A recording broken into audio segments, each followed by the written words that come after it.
a importância do arrependimento em nossas vidas é porque o arrependimento, ele vai testificar, ele vai produzir os frutos que vão validar e vão testificar a nossa conversão. Então, quando nós dizemos aí que nós nos convertemos, né? Porque conversão é mudança de vida. Conversão é converter, né? Se você iria para a direita, agora você vai para a esquerda. Se você ia para um lado, agora você vai para o outro. Então, isso é conversão.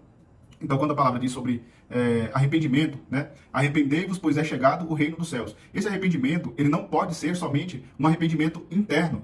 Esse arrependimento, essa conversão, ela precisa produzir frutos que a testifiquem. O arrependimento, ele precisa produzir frutos dignos de arrependimento. Quais são esses frutos dignos de arrependimento? Quais são esses frutos aí que vão testificar a nossa conversão? Segundo a palavra, produzir frutos dignos de arrependimento, na forma mais simples possível de se explicar, é quando nós mudamos o nosso modo de vida. É quando nós mudamos o nosso estilo e o nosso formato de vida. Mudamos os frutos que nós produzimos através do nosso caráter. Por exemplo, se você mentia, agora você não mente mais. Se você roubava, agora você não rouba mais. Isso é um fruto do arrependimento. Isso é um fruto da conversão. Então, um dos maiores desafios que nós temos hoje, nessa geração, no mundo hoje, é justamente aceitar que conversão e arrependimento e frutos que testifiquem a nossa conversão, nosso arrependimento, andem juntos na nossa vida, como se fosse um kit, como se fosse aí um conjunto de coisas que validam e testificam a respeito da nossa vida.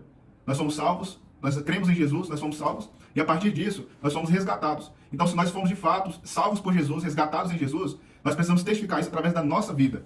E é muito difícil, por exemplo, quando você pertence a um ciclo de amizades, a um ciclo de pessoas, e você conhece Jesus e você se converte, você tem um encontro com Jesus, um dos desafios é você sair do meio o qual você pertencia. Você sai do meio o qual você fazia parte. Você tem dificuldade em deixar as velhas amizades, você tem dificuldade em deixar os antigos lugares que você frequentava, os antigos hábitos, os antigos comportamentos que você tinha. E é interessante que a conversão, o arrependimento, é justamente isso. É você se arrepender dos maus caminhos, é você se arrepender da sua personalidade anterior, da sua personalidade antiga, e começar a ser um novo homem, começar a ser uma nova mulher. Então, quando Jesus dizia que era preciso nascer de novo, era, olha, fulano não tem jeito, fulano é bandido, fulano é uma pessoa mau caráter, fulana é uma pessoa que só faz coisa errada, a fulana rouba, a fulana é fofoqueira, a fulana mente. Então, quando você vai... são situações que mostram dessa importância de nós nascermos de novo. Porque só é possível nós termos uma mudança de vida quando nós nos colocamos nessa posição de nascermos de novo. Eu quero nascer de novo, eu quero ser um novo homem, uma nova mulher, eu quero ser uma pessoa diferente, uma pessoa transformada. E é interessante quando Jesus faz o seguinte, Jesus diz o seguinte, aquele que quiser vir após mim, que negue-se a si mesmo, tome a sua cruz e siga-me. Não tem como nós seguirmos a Jesus, não tem como nós andarmos com Jesus sem nós negarmos a nós mesmos, sem nós abrirmos mão de quem nós éramos.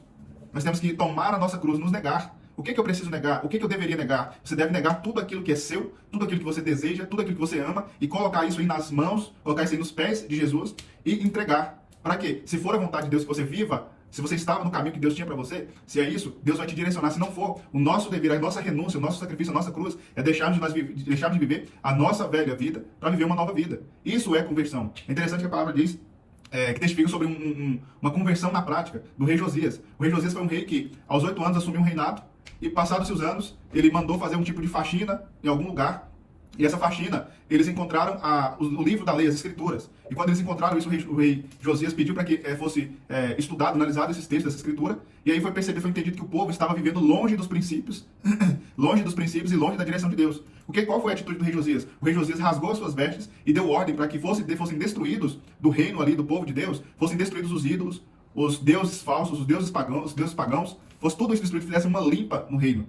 E é interessante que quando, no final da história do rei Josias, a palavra diz que não houve pessoa, não houve homem, não houve pessoa que se convertesse como o rei Josias. De todas as suas forças, de todo o seu coração e com toda a sua vida. O que é isso? Eu encontrei Jesus, eu me converti, eu tive um encontro com Deus, eu me arrependi da minha vida. Agora eu vou rasgar as minhas vestes, rasgar o meu velho homem e me colocar na posição de, a partir de agora, servir a Deus com o meu coração, com a minha alma, com a minha mente, com o meu corpo, com as minhas forças, com tudo aquilo que eu sou.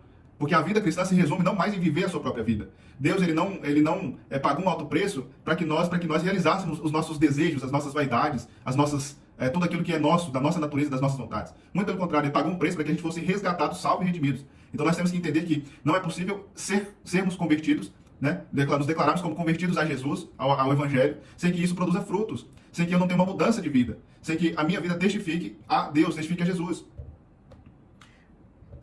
E é interessante que lá em Filipenses 2, do versículo 5 a 8, o texto diz o seguinte, falando sobre Jesus. É interessante que nós passamos a ser chamados de cristãos, que quer dizer pequenos cristos, a partir da vida e de como era Jesus, porque os discípulos se pareciam com Jesus. E Jesus é o nosso modelo. Jesus Cristo, a vida de Jesus Cristo, os ensinamentos de Jesus Cristo são o nosso modelo. O nosso modelo não é o pastor tal, não é o líder tal, não é fulano de tal, não é o que fulano pensa e prega, não é o que fulano acha, pensa e deixa de achar. O nosso modelo é Jesus Cristo. O nosso modelo de caráter, de personalidade, de vida, de entrega, de renúncia, de carregar a nossa própria cruz é Jesus Cristo, não é nenhum outro. Ele é o nosso modelo. Não é o nosso modelo, não é um parâmetro de igreja X, de igreja Y, de igreja Z. O nosso parâmetro como cristãos, como estilo de vida, é Jesus. E o texto lá em Filipenses 2, do 5 a 8, diz o seguinte: tende em vós o mesmo sentimento que houve também em Cristo Jesus, pois ele, subsistindo em forma de Deus, não julgou como usurpação o ser igual a Deus. Antes, a si mesmo se esvaziou, assumindo a forma de servo, tornando-se em semelhança de homens, e reconhecido em figura humana. A si mesmo se humilhou, tornando-se obediente até a morte e morte de cruz.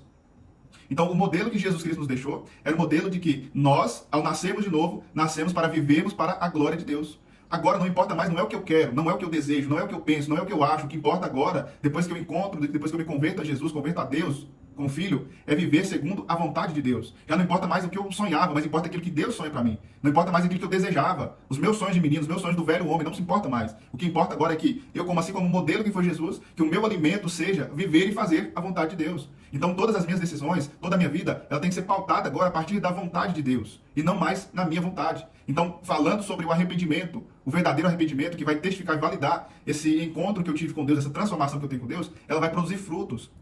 Eu mentia, agora eu paro de mentir. Eu traía, agora eu paro de trair. Eu enganava, agora eu paro de enganar. Eu roubava, agora eu paro de roubar. Antes eu tinha inveja, agora eu paro de invejar. Antes eu me comportava de tal forma, agora eu me comporto diferente. E aí nós podemos pensar o seguinte: o que seria isso? Parece ser muito racional, mas amor é decisão. A conversão, a nossa decisão de mudança de vida também são decisões. Porque a palavra conversão, arrependimento, está envolvido com metanoia. E metanoia é transformação de mente. Então nós decidimos, nós permitimos sermos transformados por Deus, e junto com isso nós vamos entregando e permitindo que Deus trabalhe em nossa vida. Que Deus vai nos edificando e nos edificando em Jesus. Então, para nós testificarmos isso, vivemos uma vida que seja semelhante à vida de Jesus, nós temos que partir do princípio de que Deus é o nosso Deus e de que Jesus é o nosso modelo. E assim como Jesus Cristo aqui, ele abriu mão da própria vida, ele renunciou à própria vida, nós temos que fazer da mesma forma. Então não importa mais aquilo que eu penso, aquilo que eu acho, aquilo que eu desejava. Quando eu morro para mim mesmo, quando eu deixo a minha própria vida, quando eu nego a mim mesmo, é isso. É o negar, olha, o Washington gosta disso, o Washington quer isso, o Washington pensa isso, o Washington faria isso. Eu abro mão de tudo aquilo que eu sou para ser alguém, para ser aquele que Deus quer que eu seja. E eu só consigo fazer isso se eu submeter, se eu me curvar diante da vontade de Deus para minha vida. Porque importa que ele cresça e que eu diminua. Importa que ele apareça, importa que ele se realize, que ele realize através da minha vida. Então nós precisamos viver novamente o arrependimento. Nós precisamos novamente viver o arrependimento e a mudança de vida. Nós temos que ter coragem e ousadia para nós nos desafiarmos e decidirmos. Hoje eu mudei, eu me converti, eu conheci Jesus. Eu não quero mais viver aquela velha vida. Eu não quero mais viver naquele antigo formato, naquele antigo homem, naquela antiga pessoa. E a palavra diz também que aquele que está em Cristo, ou aquele que está em Cristo, é nova criatura. É um novo ser, é uma nova pessoa. Ele nasceu de novo. Então a nossa vida precisa ser pautada pelo modelo de cristão que é Jesus, o nosso Cristo, que nos ensinou como viver, como pensar e como agir. E acima de tudo, ele sempre deixou muito claro que ele veio para viver e cumprir a vontade de Deus. E ele era o nosso modelo. E o apóstolo Paulo disse: sede meus imitadores, como eu sou de Cristo. E o apóstolo Paulo, ele entregou toda a sua vida, ele ofertou toda a sua vida à vontade de Deus. O apóstolo Paulo tinha todas as oportunidades, todas as condições para fazer e ser aquilo que ele quisesse. Porém, ele renunciou a si mesmo. Ele negou a si mesmo, tomou a sua cruz e foi viver a vontade de Deus até o fim. Então fique com essa mensagem, fique com essa palavra e analisa a sua vida. Analisa quem você era, quem você é e quem você quer ser a partir de agora. Amém? Abraço, que Deus abençoe.